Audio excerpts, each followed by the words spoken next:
او د دې عملونه چې ونو دام ډېر ناکارو دام ډېرو فحش کارو علماء د دې متعلق را جمع کړي دي چې حسن بصری رحمت الله علیه مرسلن روایت دی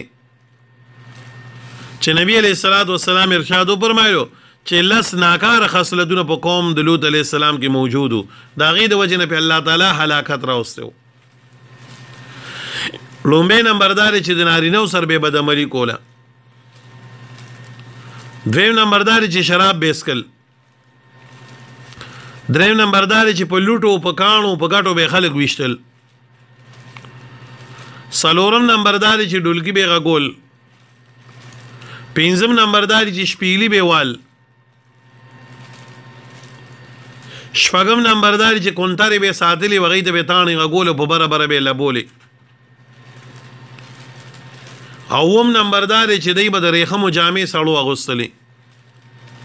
حالانکه د نارینو د پاره د ریخمو جامې چول حرام دي اتم نمبرداري چې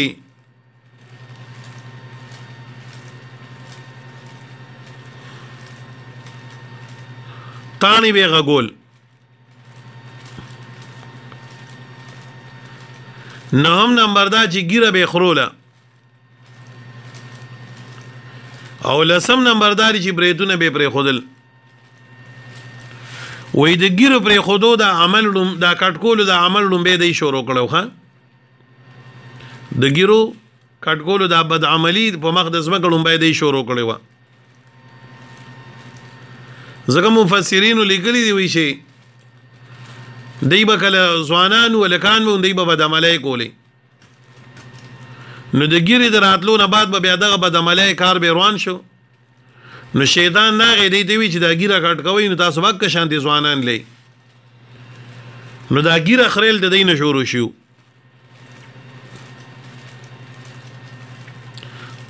ابن کثیر روح المانی دا ټول لیکلي دي ښا دا سیبل ځای په کې ما کتلی او مخوا بخوا مخ کې وی دی په مجلسونو کې چې کم دین جناسونو یو بل سره به دغه زد بازایم کولی د اوازونو پرستو طرف باندې د اوازونو پلان کې تیز دغه کو تا تیزونه کو دا سي به حیا خبرې به کولی او یلکان په لاس باندې د لاس به سور کړو نکریزه به لګولې وي اوسم باز یلکان د تلې سور کړی دا ډېر به خوانتوب دی او یلکان چې به لار کې روانو یو بل به کونجای ورکړي دا ګوتې به یو بل سره راسله ان خلولې په لار چې بدلل یو ځای به کې ما دام لیدلو چې دا جوله به خوړه دا موږ چې د چنګم وای د خله چې دا روانو جوړوي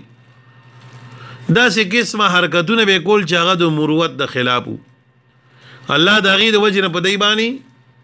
غضب راوستو ونجيناه من نجات ورکلو دی لوط علیہ السلام دا من القريه التي دکلیا غنا كانت تعمل الخبائث